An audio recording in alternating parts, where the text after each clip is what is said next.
Let's begin.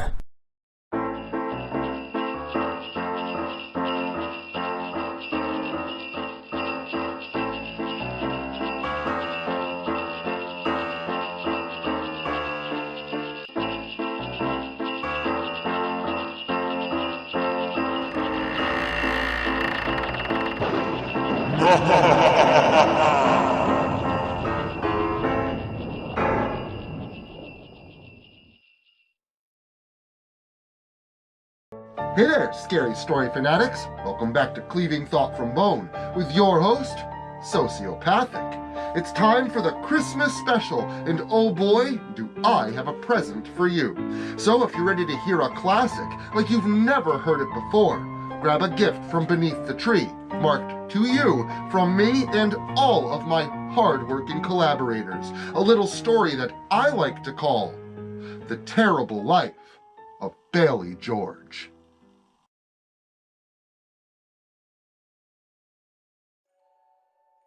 I want to tell you a bit about Bailey George. Who? Listen, Kenny, and I'll tell you. But Lord Lucifer, what's so important about this human? Well, for one, he's gonna need your help. But what's so special about him? Well, let's start at the beginning. Lucifer replied to one of his most lesser henchmen, Kenny, the demon.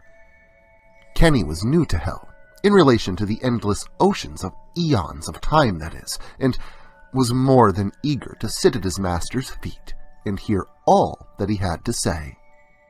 Lucifer began his tale, and Kenny could imagine all that he said, playing out in his mind, like a movie, like magic. A 12-year-old Bailey George trudged up a snow-covered hill, where there awaited 3 other boys of similar ages. In his hand, Bailey carried a traditional plastic sled, dragging on the ground beside him. "Hey Bailey, you dropped something?" One of the younger boys called out, causing Bailey to turn and look behind him, scanning the solid white ground that led to the lake for anything that he might have dropped. However, what he did not realize is that Henry, the tallest of the 3, climbed into a plastic sled of his own and careened near silently down the hill. By the time Bailey had turned back up the hill towards the sound that had been fast approaching, it was too late.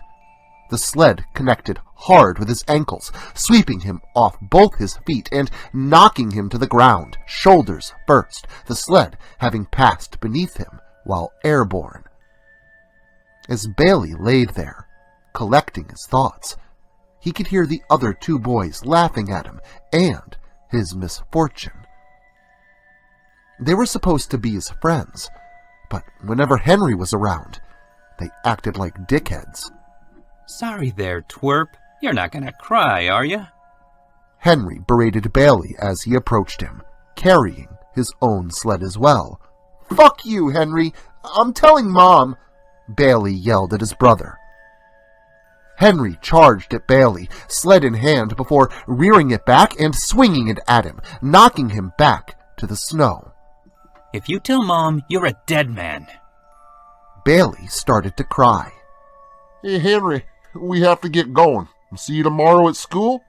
The other member of their group, the shorter, dark-haired one, asked.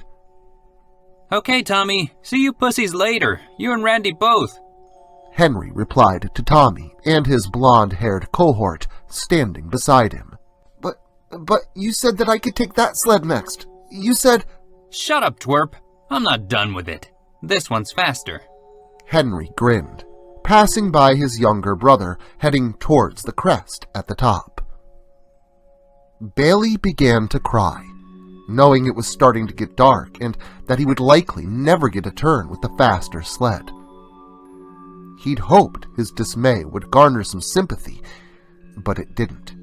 Instead, Henry once again went hurtling down the hill, and Bailey stood to the side, not wanting to get hit again. But as it passed by him, Bailey turned away from his brother, towards the darkening path home, knowing their day was now concluded. But as Bailey stood there, his brother down the hill behind him, he heard a thunderous crack, like the sound of gunfire, and a subsequent splash of water. Bailey turned to face down the hill, and there, about 20 feet from the frozen shoreline, splashed his older brother, desperately trying to pull himself back onto the ice that he'd fallen through and free himself from the frigid waters that threatened to end his life. Bailey ran down the hill as fast as he could, and upon reaching the lake ice, slid onto his belly out to his brother so as to distribute his weight and hopefully not fall in himself. Bailey was mere inches from Henry, who was desperately now asking for the help of his brother's hand as he bobbed up and down between gulps of air and submergence. Bailey went to reach out for his brother, but just before making contact, he stopped and recoiled his limb back onto himself. Henry's eyes grew wide, and he begged his little brother for forgiveness, for assistance, but Bailey never gave it, and after only a short while, Henry slipped beneath the black waters below the lake ice, never to breathe a breath of fresh air again. He killed his brother? Kenny asked Lucifer. Well, he allowed him to die. But yes, if you want to get technical. I can understand your interest, but excuse me, Master. Why would he need my help? Just watch. Lucifer responded, continuing with his story. It had been almost a year since Henry had drowned, leaving Bailey to be an only child. When Henry was alive, he held a job at the local drugstore, employed by a bitter old man named Ed Gowan, or Mr. Gowan, as the locals knew him. Henry's role at the store wasn't nearly as important as it was at home, as he helped to provide for his impoverished family, even at such a young age. Now that Henry was dead, a financial hole had formed for the family of three, and Bailey was hesitantly resigned to Henry's fate of working at that old store for the same weathered and bitter old man. Mr. Gowan was cruel, abrasive, and typically drunk. Many times he had hit Bailey, striking him for being late or for not being as attentive as he'd like him to be. But the worst was always expressing hatred towards Bailey because he believed that he had killed his brother. Mr. Gowan had liked Henry, and he thought that he could sense an evil lurking behind the eyes of his younger brother. He had no proof, but as he said, he felt it in his bones, and he hated Bailey for it. And as a result, Bailey never worked a day for his first job that didn't include insults, accusations, and frequent beatings. That is, until the day that Mr. Gowan died. There was no autopsy performed on the bitter old man with no family, no surprise or confusion at the sudden death of an alcoholic and drug addict, so no one ever suspected Bailey. But Bailey knew the truth, and every time he thought about the day that he slipped a potent and dangerous medication into Mr. Gowan's liquor bottle, he couldn't help but smile, for the joy it brought him to watch the life leave that mean old man's eyes was a great satisfaction. So, he definitely killed that guy, eh? Talk about picking poison. Yes, he certainly did, and sent that old codger straight to me. And stuck under a funnel chugging garbage water ever since. That's disgusting. Still, I don't understand what's so special about this Bailey guy. Well, of course not. There's still more to tell, but we're getting there. Lucifer explained, picking back up with his story about Bailey. Bailey was much older now, nearly a full-grown man and a senior in high school. Through the years, Bailey had grown up in a tight-knit town, where everyone knew everybody, and it was Marcy Hatcher that Bailey wanted to get to know the most. Marcy only lived a few doors down from Bailey, and often the pair would walk the streets to and from school nearly every day. And it was on one of these such walks that Bailey asked Marcy to join him at prom. To his surprise, she happily agreed. Marcy had always been his friend, but that's where it always seemed to stop. She was 5'4", had long blonde hair and a skinny waist. All the boys wanted to be with Marcy. In fact, after Bailey had finished walking her to her door and turned in the direction of his own house, he caught sight of the biggest competitor for Marcy's affection and the bane of his general existence. Cutter Stevens was a jock by the most stereotypical definition, a typical alpha male, considerably larger than his peers of the same age, and threw his status around as the high school quarterback like he was flexing one of his muscles. He had been chasing after Marcy for a long time, and had even dated her a few times throughout the years, giving the two a sordid past, and always presented a formidable blockade regarding any of Bailey's advances. You really think she's gonna actually go out with you? Get a life, Bailey. Cutter berated Bailey, and Bailey said nothing. Yeah, that's what I thought. He continued, before walking closer to Bailey, much closer, only inches from his face. Even if she does go through with it, you better not be putting any moves on my girl. I'll be watching you, Bailey. Cutter finished with a shove, causing Bailey to stagger backwards a few steps. Bailey stood there, watching Cutter walk away without any concerns for his well-being. He most certainly should have. Bailey had had about enough of his shit. It was a few days later and the night of the big dance. Bailey had met Marcy outside her home, posed for some pictures with her for her parents, and after receiving a ride from her father afterwards, the pair walked into the school and the gymnasium. The place was decorated in an underwater theme.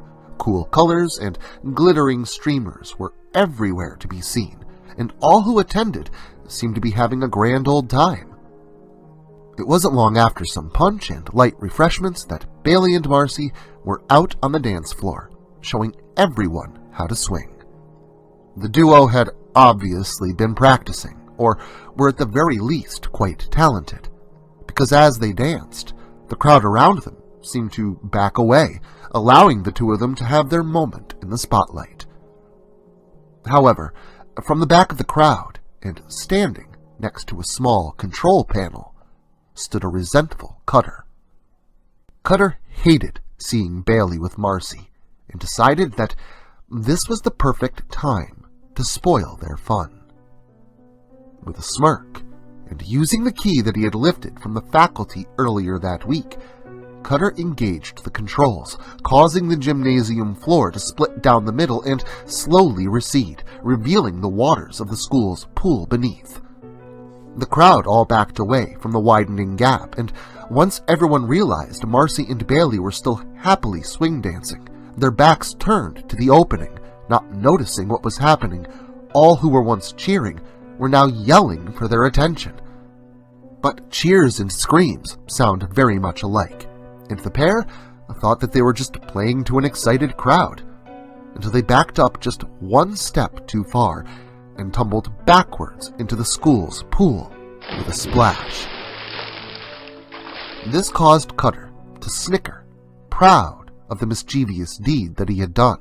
That is, until he realized that not only were Marcy and Bailey laughing, having the times of their lives splashing about in the pool in their prom wear, but the rest of the dancers joined in as well, with everyone that had been on the dance floor all jumping into the pool, clothes on.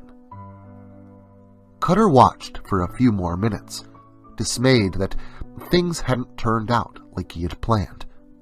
But soon, he began to formulate another scheme, leaving everyone to enjoy their night while it lasted, he would be back. Now, Bailey and Marcy had gotten a ride to the dance, but they lived so close, they opted to walk home after. The night was cool, but not too cold, the air thick with the coming summer humidity, and the night insects sang their songs for the couple. The pair reminisced about their night, sitting in Marcy's front yard, purposefully in the seat near the doghouse off to the side, not standing in front of the door. They talked about their dreams, how each hoped to leave their little town someday.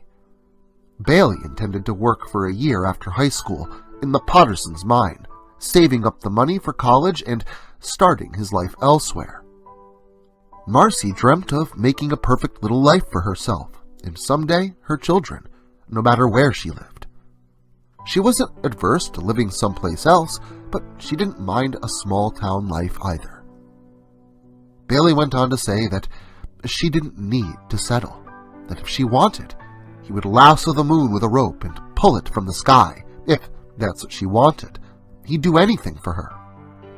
She smiled, told him that he was crazy, but she knew that he would do anything. She stood to her feet, told him what a wonderful time she had, and kissed Bailey long and soft. She then gave him a smile, said goodnight, and walked to her front door, turning once to look at him with another smile before opening it to go inside, closing it behind her. Hey there, happy feet. Have a good time tonight? Bailey quickly turned to see Cutter standing only a few feet behind him. "What the fuck are you doing here, Carter?" Bailey asked with a sigh. What did you just say to me, you little shit? Cutter said, walking up to be inches from Bailey's nose. Bailey said nothing. What was that about a lasso around the moon? Can you get any more twerpish?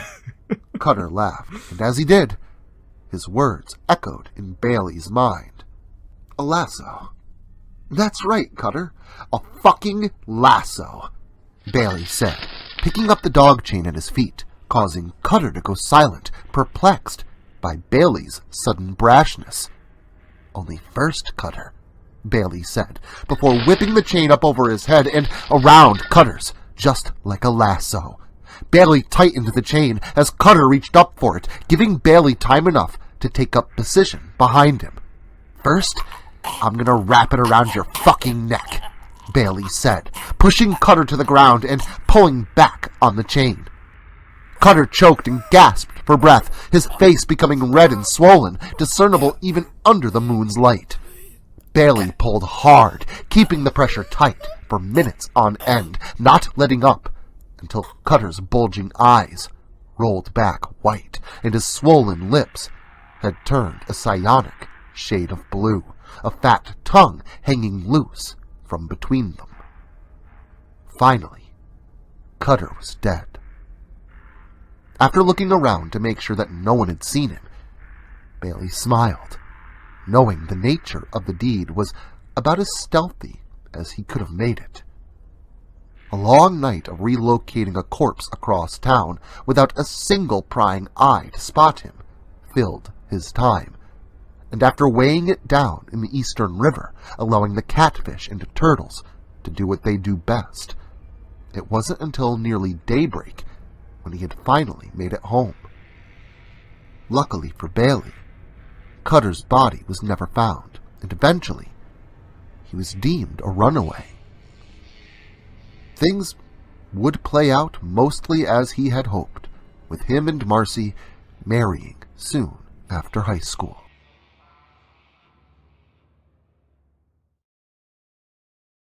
I still don't understand why this guy needs my help. Seems to have been doing just fine on his own. Kenny spoke up, looking up at Lucifer. Oh, have a little faith in your Dark Lord. Trust me, he's going to need your help. Today, in fact. Why? What's gonna happen today? Just watch and listen, Kenny. You're soon to find out. Kenny sat, listening and watching on as the King of Hell explained Bailey's daily events. It had been some years since Bailey had graduated high school, marrying his high school sweetheart, obtaining employment at the local mine as he intended, and spawning a few offspring in the process. Bailey rubbed his eyes, made his way to the bathroom to get ready for the morning before traveling down the stairs of their small home for a morning cup of coffee. At the table sat Bailey's 3 children. The oldest, his son Hubert, sat at the left of the table, opposite his sisters, eating the eggs his mother had made for him. She still dancing about the kitchen, performing her morning ballet of making ready for everyone else. Across from Hubert sat Diet, his oldest daughter, only a year younger than Hubert, who was 12. Beside her was Bailey's youngest, Louise. She had blonde hair just like all her siblings, though she still retained the curls, accentuating her young age of 5. The other 2 children sat quietly, not saying a word, and Marcy was preoccupied with her morning routine, which was very busy. However, little Louise sat more quietly than usual, and not eating her breakfast. "What's wrong, honey?" Bailey asked her. The kids at school are mean to me, and I don't want to go to school today. Mean? How? Every time the bell rings at school for recess, the other kids keep telling me that every time a bell rings, a demon gets its wings. Is that true, Daddy? Honey, of course that's not true. And it's Christmas time. You'd think the kids would talk about happier things this time of year. It's the millennium, Bailey. Those are happy thoughts these days. Marcy added in her 2 cents. Sounds a bit morbid to me, Bailey said, taking another long sip from his cup of coffee, placing on his coat, kissing his family goodbye, and leaving for work.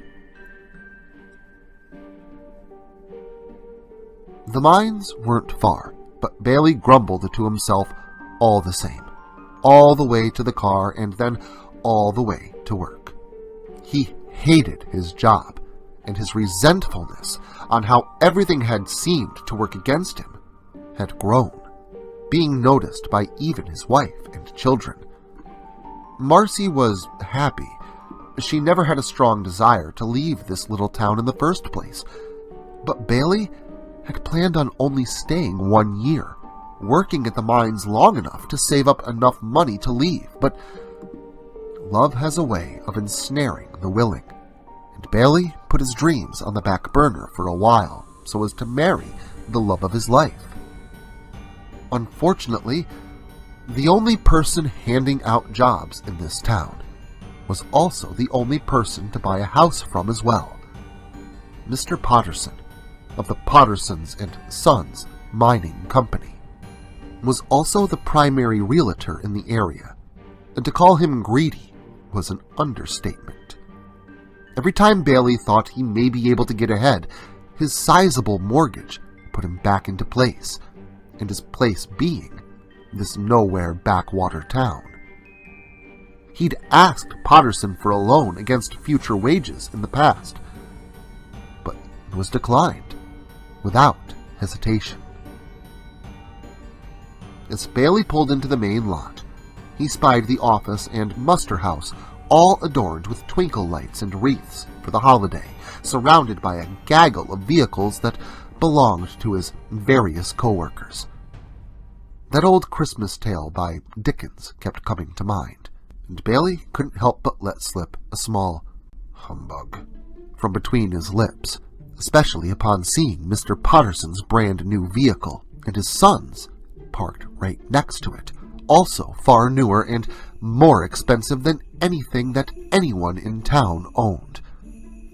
The little shit never had to actually work for anything in his life, and he had been positioned within the company as Bailey's supervisor down in the mines themselves. Bailey groaned, grabbing his things for the day from the passenger seat, and exited the vehicle, trudging through the snow-covered lot and towards the muster house. "Hey, Bailey, ready for another long day at the office?" An individual from Bailey's childhood spoke up. Tommy. Tommy had been his brother's friend. He and Randy had stayed close all through high school, and now both worked at the same dead-end job that he did. Yeah, glad you made plans to get out of this town, hey Bailey? Randy laughed beside Tommy, causing Tommy to begin chuckling as well. Screw off, guys. I'm not in the mood, Bailey responded. Do we ever care if you're in the mood? Always thought you were so much better than us. Too good for this town and for this job. What makes you so special, huh, Bailey? Well, I don't smell like a horse's ass, for starters. What did you say? Randy asked, jumping in to defend his friend. Before any words or fists could be thrown, the supervisor emerged from the muster house, inadvertently breaking up the feud when he began to speak. All right, boys, let's get to work. Get geared up, he said, as the men and women in the parking lot all began walking towards the muster house and their gear. And I know it's the day before we shut down for Christmas, but we haven't come close to hitting our quotas for the week, so be prepared to put in a double shift today. Bailey groaned, now completely ignoring both Tommy and Randy. He hated this job, and he so very desperately desired to be free of it one way or another. Despite his resentment and frustration, Bailey followed the crew down into the mine that morning, committed to a full day's work. At least, at first. As the first few hours whittled away, so too did Bailey's patience. Bailey could hear his coworkers bragging about the gifts they had gotten their children, saving all year round. Bailey simmered in his growing rage. He wasn't able to buy hardly anything for his children, let alone his wife. Every time he tried, something else would go wrong with the hovel of a house, and Potterson made sure that he would never be truly free of debt and rendered financially sound. Bailey listened to his workmates prattle on for a while longer, but soon he simply could take no more of it. He had brought it with him today, knowing what he was planning to do, and the events of the morning only reinforced his decision. Under the guise of needing to retrieve something that he had left in his car, Bailey abandoned his workstation and returned to the surface. Only Bailey didn't walk to his car. He walked straight towards the muster house and Potterson's main office within. When Bailey had barged in through the door of his office, Mr. Potterson was intently focused on the day's paperwork and order reports, so the sudden entrance of Bailey caused him to jump with a startle. You can't knock before entering. Is something wrong? Wait, let me guess. You're asking for a raise again. Huh. Potterson said smugly. Bailey stood there, still silent. Well, you can forget it, Mr. George. I don't give raises. You agreed to the terms of employment. If the work is no longer satisfactory, you know where the door is. Bailey still remained quiet, looking down towards the floor, seemingly in compliance. And don't think I forgot you're living in one of my houses. I'm afraid, Mr. George, that if you're not employed, you are breaking our agreement, and I'll be forced to remove you from that dilapidated hovel. Soon after speaking these last few words, Potterson realized that Bailey was not looking down at his feet in submission. Instead, he was retrieving something from within his work jacket, and immediately after Potterson's last syllable, Bailey pulled the pistol from within his jacket, pointed it at Potterson's head from only a few feet away, and pulled the trigger. The last expression to grace Mr. Potterson's face was one of shock and fear of imminent doom. A fraction of a moment later, his brain matter, cerebral fluid, and geysers of blood decorated the wall behind him, leaving him slumped backwards and slack-jawed in his chair. Bailey smiled. He had done this before and gotten away with it, and this would be no different. At least, he assumed. Bailey did his best to wipe the office free of any evidence. Sure, he may be a suspect, but as long as he ditched the gun, there would be no proof that it was he who had committed the act. Unfortunately, as Bailey left the office to simply return to work as if nothing happened, he failed to notice the prying eyes from beyond the window outside, a set of eyes that belonged to Hank Potterson, Mr. Potterson's son.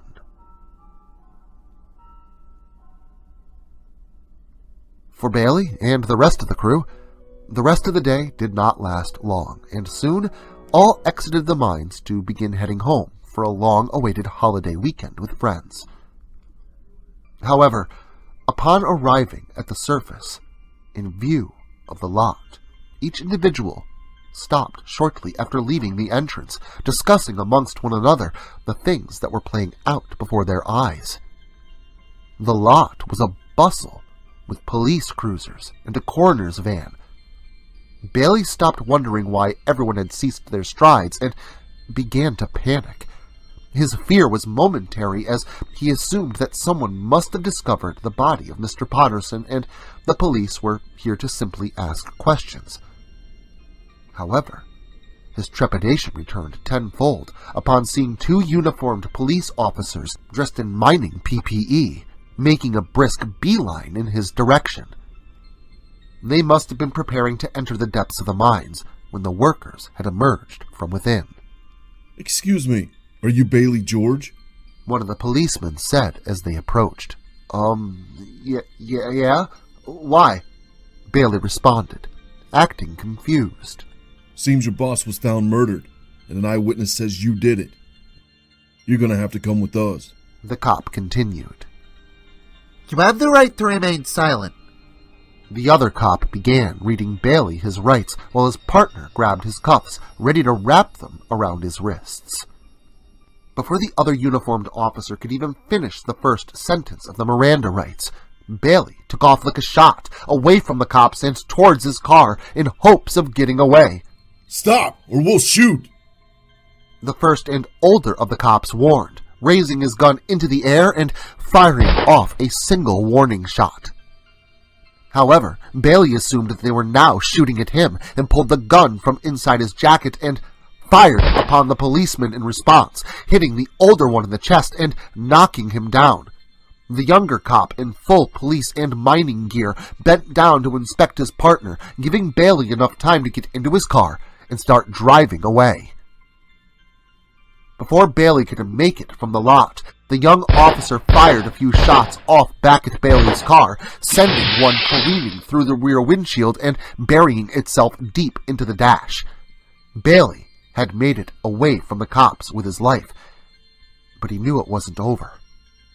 They would be right behind him, and now he had a hole in his shoulder to attend to.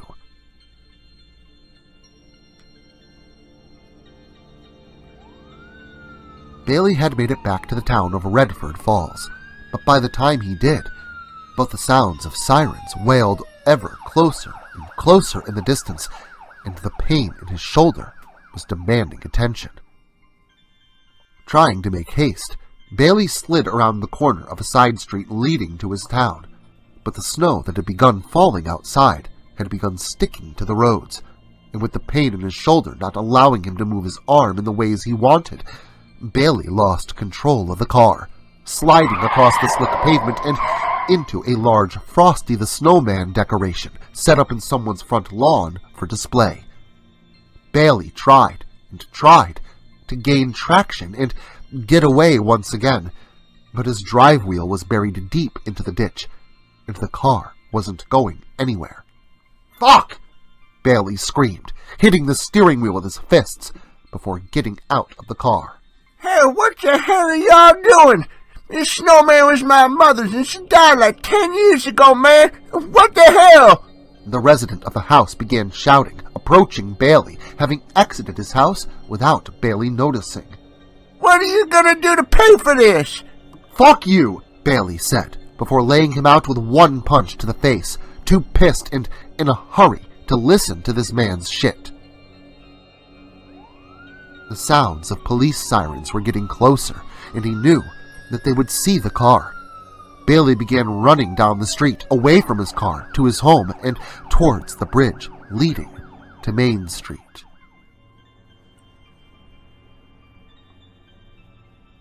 By the time Bailey had reached the center of the bridge, his lungs burned, his muscles ached, and his shoulder screamed. He needed to stop. Bailey heaved, looking down over the edge of the bridge at the water raging underneath it. Bailey reached over to his shoulder, holding the exit wound. It hurt. It hurt badly. The sirens were getting even closer now, and Bailey knew that he wasn't going to get out of it this time. He was doomed to spend the rest of his life in prison, the result of his carelessness.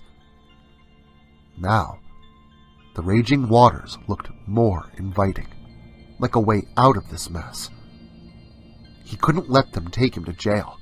That was the worst fate that he could think of, and was resigned to throwing himself over the side. Bailey lifted one leg over and readied the other as well. You know, I'm telling you, you don't want to do that. Bailey heard the sound of an odd voice speaking to him, coming from a short man only a few feet away, seemingly having appeared out of nowhere. What? Bailey asked him, shakily. I said you don't want to do that. Trust me, the man said, as he walked right up to Bailey's side. Trust you? I don't even know you, buddy. Beat it, Bailey said, ignoring the short man's obvious ignorance. The man smiled back, and in one swift motion, almost too fast for Bailey to even see him do it, the man grabbed Bailey's wallet from his pants pocket. Hey, you little shit! Bailey screamed, but it was too late. Whoever this guy was, he simply leapt off the bridge beside Bailey, splashing into the raging torrents of water below. Bailey leapt after him. He wasn't going to get away with it. Within a moment, both of them ignoring the frigid cold of both the water and the freshly fallen snow that they wrestled upon, Bailey could hear the sirens of the police above him, crossing the bridge and driving away in search of him.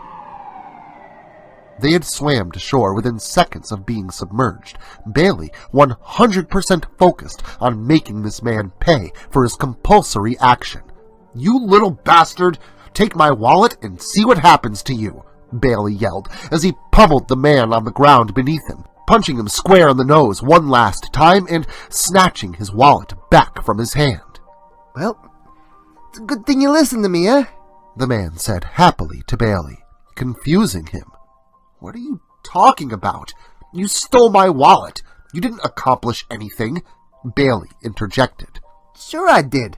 You were gonna kill yourself, weren't you? Well, I saved you. Now you wait just a minute. What my plans were are none of your concern. I still jumped anyway. Yes, but to get to me, not to end your life. It was a pretty good move, if I do say so myself. Now you just stop right there, buddy. I don't know who you think you are, but you don't know the first thing about me. Who the hell are you, anyway? Oh, right. Name's Kenny, and Lucifer sent me to help you. It's nice to finally meet you. I've heard a lot about you, Kenny said, holding out his hand for Bailey to shake it. Bailey held both arms tight to his body, shielding himself as best he could in the cold while sopping wet, and also refusing to shake the man's hand or help him up. Wait, what did you just say? Did you just say that Lucifer, Satan, sent you to help me? What are you supposed to be? Some kind of demon? Bailey said, both astonished and with a slight chuckle that he could not contain. Yep, Kenny responded back, plainly and without hesitation, slowly climbing to his feet on the snowbank of that raging river. Wait, so you're telling me that you're a demon named Kenny, and you were sent by Satan? Yes, Lucifer. He really hates being called Satan. So, tell me, Bailey, you seem to be a bit at the end of your rope. Is there any way that I can assist? Not unless you can send me back in time. Oh, I'm sorry. I can't do that. Maybe you just need to remember what living life is all about. Trust me there, Kenny. You don't know anything about my life. There isn't much fixing it now. Actually, you're wrong. I've been watching you your whole life. I know all about you, Bailey. Well, then you'd know that there's no helping me. It would probably be better if I was never born, Bailey said in defeat. What did you say? I said that I wish that I'd never been born. Kenny thought for a moment, before a grin graced his face, and a moment later, Kenny snapped his fingers. Done. What's done? Bailey asked, noting that the snow had finally begun to stop falling all around them. I made it so that you were never born. Kenny smiled. What do you mean? Listen here! Bailey motioned towards Kenny, pointing his finger, and instantly realized that he was no longer soaking wet, or even damp, but his shoulder had stopped bleeding and gave him no pain at all. Hey, my shoulder stopped bleeding. How'd you do that? Bailey asked, confused. I told you, you were never born, so you were never shot. No, this has to be some kind of trick. I need to get home or find a place to have a drink. You've done something to me. Yep, I did. I told you. I made it so that you were never born. Now stop. Just stop with that. I need to... Listen, let's go sit. Have that drink. Come on. Kenny pointed back in the direction of town and began walking. Why can't you just zap me there? Or fly us there? If you're really a demon, what's with the walking? Bailey called out to Kenny, who had already begun walking away. I told you, I'm here to help you. I haven't earned my wings yet. Wait, what? You know what? Whatever. I could use that drink. Come on, Kenny. Let me buy you one. Bailey said, walking beside Kenny, still wholly unbelieving him, but at the very least, committed to having a drink until he could wrap his head around the night's events. On his way back, Bailey had noticed that his car was no longer in the ditch where he'd left it, but internally rationalized that it must have gotten towed away already. It had only been a few moments, but to him, there was no other explanation. However, he did see the man that he had a confrontation with earlier. Hey, I'm sorry about your decoration. You know the snowman? Bailey said. Wait, you mean this one? What about it? He asked in response. You know, creaming it with my car? What? The man excitedly asked before inspecting the plastic snowman. I don't see any damage. Don't scare people like that. This thing is important, too. Has some sentimental value. Oh, sorry for the mistake, Bailey said out loud. Must have crashed harder than I thought. Maybe I hit my head, Bailey reasoned internally, before simply moving on, not thinking too much of this weird event as of yet. Walking through the now snow-covered yet silent streets, Bailey did his best to stick to the shadows and out of the observance of others. What are you sneaking around for? Well, firstly, I'd like not to go to jail, or get shot again. Second, I'd like to thank you kindly for keeping your voice down. Barely barked back at Kenny in kind of a whispered yell. Shot for what? The cops aren't looking for you. You were never born, remember? Look, here's a place. Why don't we head inside and have a drink or two, like you suggested? Kenny said, still trying to convince Bailey that he was who he said he was. No, I can't. Now you listen here, Bailey started, but it was at that moment that Tommy exited the little bar that they were standing outside of. Bailey's heart jumped in his chest, and he nearly turned to run away, but it was then that Tommy looked Bailey straight in the eye and said something most peculiar as he walked away. Hello, stranger. Stranger? What? Shouldn't you be calling the police? Tommy, it's me, Bailey. Bailey George. Bailey proclaimed. Who? It's Bailey. You remember me, don't you? Where's Randy? Listen, punk, you're not funny. And how the hell do you know Randy? Tommy finally stopped and began listening intently. What do you mean? We've known each other forever. Bailey tried to explain. Listen, asshole, I don't know who you are, but Randy died years ago, butchered by that maniac. And if you're gonna play a prank on someone like that, get your names right. The freak's name was Henry George, not Bailey. But... So, you now have about 3 seconds to walk away. The only reason I'm not beating you into the pavement right now is because it's Christmas. Bailey considered his options. There had to be some kind of mistake, but he knew Tommy, and he wasn't interested in a one-on-one fight with him. Hesitantly, but in compliance, Bailey turned and entered the bar, leaving Tommy outside until he too walked away. Upon entering the bar, Bailey scanned the crowd. There were many faces that he recognized, but none seemed to truly recognize him. However, one face near to the door stood out the most. The man was old, slumped in a booth under a neon sign, and looked as though he had not groomed himself in an age. But through the thick, gray facial hair and the shadow cast by his large brimmed hat, Bailey recognized the man. But it wasn't possible.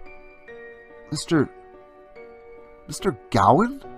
Bailey said, shaking, as if he'd seen a ghost, because to him, it was like he had. The man looked up at Bailey and reaffirmed his suspicions. Mr. Gowan? But how? Bailey asked, but the man simply grumbled and lowered his head. It's Mr. Gowan, but how? He's dead! Bailey turned and asked Kenny. I told you, you were never born. You were never here to poison him, so he never died. Well, yet. No, this can't be happening. Mr. Gowan, it's Bailey. You remember me, right? From when I was younger? Bailey said, as he began shaking the man, not getting a response. It was then that Tommy returned through the front door, now seeing that nearly every patron in the place was turned to watching Bailey's commotion. Listen, buddy. You need to get out of here, and if this guy is such a good friend of yours, take him with you, will ya? The bartender said, standing beside Kenny, talking to Bailey. But you don't understand. He's supposed to be dead. What's going on? You're right. He should be dead. Bastard poisoned his whole family and got away scot-free. Not only that, but this freak approached me outside, claiming to know Henry George. Tommy informed the bartender. Whoa. A serial killer? And a man who murders his family? You keep good company, don't you, buddy? No, but... Yeah, sorry. You're disturbing the joint. Time for you to go, and take your friend with you. Listen, you don't understand. I need help. I don't know what's going on. I need help. Yeah, you do. You heard him, boys. The man needs help, so let's help these fellas out. The bartender said, notably twisting Bailey's words, and encouraged over 20 patrons of the bar to grab him, Kenny, and Mr. Gowan, throwing them out the door into the street like garbage, all three of them landing in the snow beside the road. Mr. Gowan said nothing, standing up as if he had no clue what had just happened, and began stumbling away. Bailey did the same, confused and unaware of what to do next. So he made his way towards home, making one stop along the way. As Bailey strolled at a brisk pace on his way towards his house, he passed by the entrance to the Redford Town Cemetery. Bailey had to check. He had to see for himself. There was no one behind him, No one on the streets and passing vehicles. He was utterly alone. Bailey meandered towards the back, eastern part of the cemetery in search of a particular plot. He brushed snow from one headstone after another, becoming less and less sure of himself with each one that refused to provide him with the name Henry George. This wasn't possible. Henry's grave should have been right here, and this section of the cemetery should have been considerably smaller. I told you, Bailey. He's not here. Bailey spun around, pivoting in place at the sound of someone speaking behind him, revealing it to be Kenny. Well then, where is he, damn it? What the hell is going on here? Who are all these other people? Bailey said, pointing at all the extra headstones in this once sparse portion of the cemetery. Henry isn't here, Bailey. He's never been here. All these graves you see here are people that he killed. Henry grew up to be a serial killer, and now he's in a maximum security prison for the rest of his life. So, wait. All these people? That's right. All these people were spared the day that you let your brother drown. They were all killed by him because you were never there to kill Henry. No, I don't believe you. This is insane. This is some kind of trick. I'm under some kind of hypnosis or something. Bailey tried to convince himself. Sorry, Bailey, no trick. You were never born. I want to see my wife. Where is she? Where's Marcy? Bailey said, ignoring Kenny's explanation, grabbing a hold of him by his long coat and shaking him furiously. She's fine, Bailey, but trust me, you don't want to see her. Kenny insisted. Where is she, Kenny? Stop fucking with me! Bailey pressed, raising a fist into the air. All right. She lives down on Sutton Avenue now, but you're not going to like what you see. Kenny tried to tell him, but Bailey heard none of it. As soon as he got the location, he turned and took off like a shot out of the cemetery, shoving Kenny into the snow at his feet as he did. Kenny brushed himself off as he stood up. You know, this is fucking ridiculous. There's gotta be an easier way to earn my wings, he said, staring at the ground at his feet before turning his attention towards the cemetery entrance, knowing he would soon catch up to Bailey. Bailey ran and ran, making turns at street signs and past landmarks while staring up at the houses as he passed by. The town seemed much more vacant than it had only a day before. Homes were in states of higher neglect, cars seemed older and more run down, and most homes that should have been bright with life were now dark and lonesome, not containing a soul, including Bailey's home. But when he had made it about halfway down Sutton Avenue, he stopped. The house closest to him was emanating muffled sounds of yelling and fighting, and the noise seemed familiar to him, as the voice that yelled back in defiance sounded exactly like Marcy's. Bailey had to know for sure, and without hesitation, he ran up to the door, knocking loudly upon it. The sounds of fighting and cursing quieted, and the door opened. Before Bailey's eyes, he saw yet another ghost. Who the hell are you?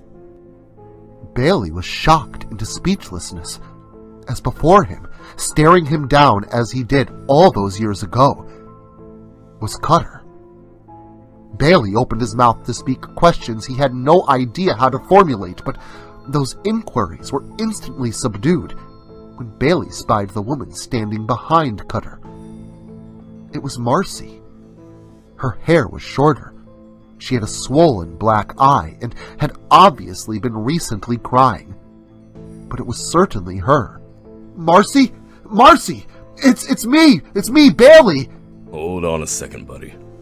Who the fuck are you, and how do you know my wife? Cutter asked aggressively. Marcy, are you okay? What did he do to you? Marcy said nothing, only standing there in shock, not knowing what to do. Listen here, you little shit stain. I don't know what caroling group you got separated from. You best find your way back. And quick! Cutter demanded, stepping closer to Bailey. Marcy, I'm your husband. Remember? Don't you remember? Bailey said, trying to push past Cutter. Marcy began to panic when the two men broke out into an all-out fistfight in the doorway. The one who had knocked claiming to be her spouse, and she didn't remember ever seeing this man in her whole life. What the hell did you do to my wife? Bailey yelled, attacking Cutter, punching him hard in the face. But this did nothing to faze him. Cutter simply hit Bailey so hard in return it knocked him to his ass. Cutter jumped on top of Bailey, and while the two wrestled violently in the doorway, Marcy ran to the kitchen. As the two men struggled, neither of them took any notice of what was going on around them. Not the 3 minutes of time that had passed, or the approaching police lights. But when the cop stepped out of his vehicle and told the two men to stop what they were doing, both conceded, their focus stolen by the cops that had just arrived. What the hell is going on here? The officer asked. Bailey recognized him as the same cop that had shot him earlier. This guy tried breaking into my house and attacked me and my wife. No! This asshole was beating the shit out of her, and that's my wife! Listen, I don't know who you are, or what's going on, but I've known Cutter and Marcy for a long time, and I sure as hell don't know you. I think you need to come to the station with us. Get this sorted out. No! Wait! If you just ask her! Bailey said, pointing to the house and seeing Marcy semi-hiding behind the doorway. See? Marcy, tell them! Tell them you're my wife! Bailey yelled. But this seemed to make Marcy only recoil in greater fear. Buddy, who do you think called us? The cop said, taking out his cuffs and approaching Bailey. Cutter smiled an evil smirk. No! Bailey said, pushing the cop so hard he fell backwards into the snow. No, this can't be happening. I need to stop this, Bailey said, escaping the clutches of both Cutter and the cop by mere inches. As he ran down the street, he could hear the policeman begin to follow him. He had nowhere else to go, and without thinking, the sounds of distant sirens getting closer, Bailey had made it back to that old bridge where he had met Kenny. Kenny? Kenny, are you there? Kenny, please. I didn't want this. I didn't know. Please, Kenny. Please. I want to live again. Bailey sobbed in prayer, seemingly to no one around to hear. However, at that very instant, small particles of white began to fall from the sky. The approaching sirens sounded as if they were now getting further away, and Bailey felt a warming sensation in his shoulder. Reaching over to inspect it, he was greeted with intense pain. My shoulder's bleeding! My shoulder's bleeding! Bailey began to yell with excitement. Bailey knew at that moment that his life mattered more than he had ever known, and he knew that Kenny had granted his wish. He ran back through town, seeing his car in the ditch before giving it a kiss and running by it. He had no care in the world regarding the police and his inevitable jail time. He just wanted to get home to his family that he hoped would now be there, uncaring who saw him, yelling out, "Merry Christmas!" to each and every house and car that he passed, simply happy to be alive. Bailey approached his home, lungs on fire with the pumping in and out of frigid winter air.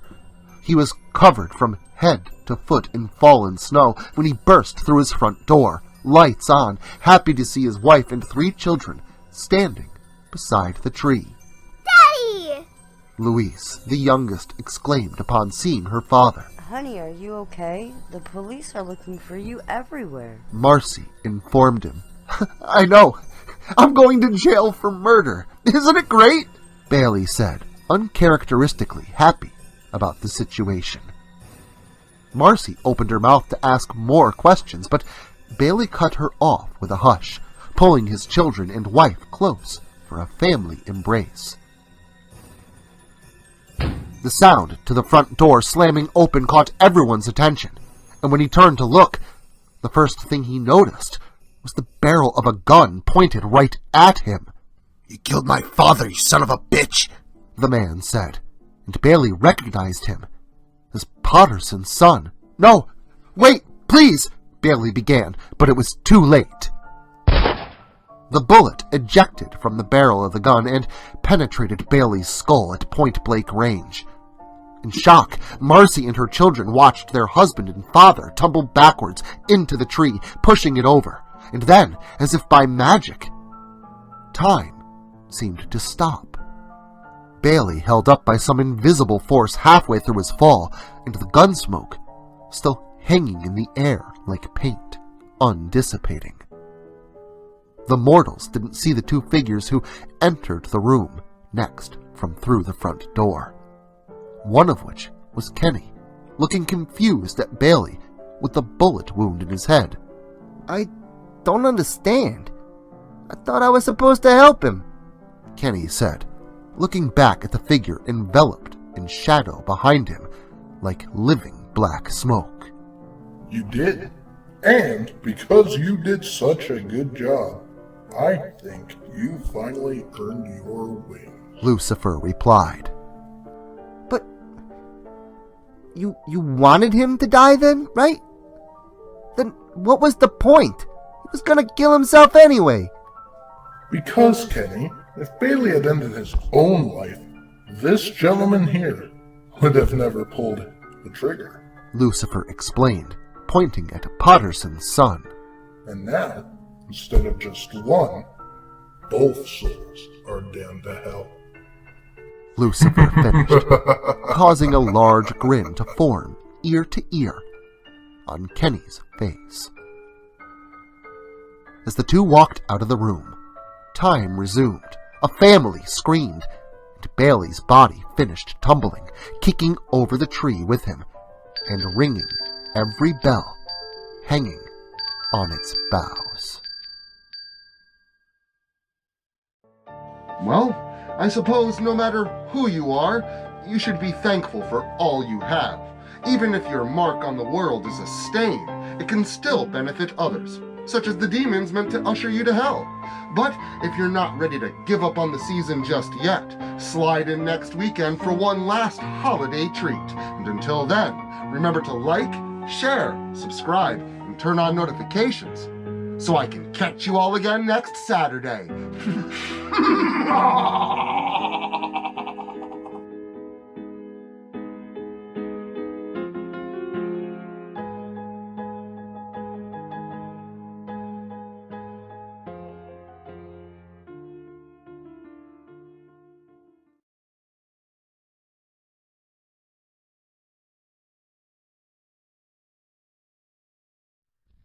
Social media can be very unpredictable, especially regarding horror content.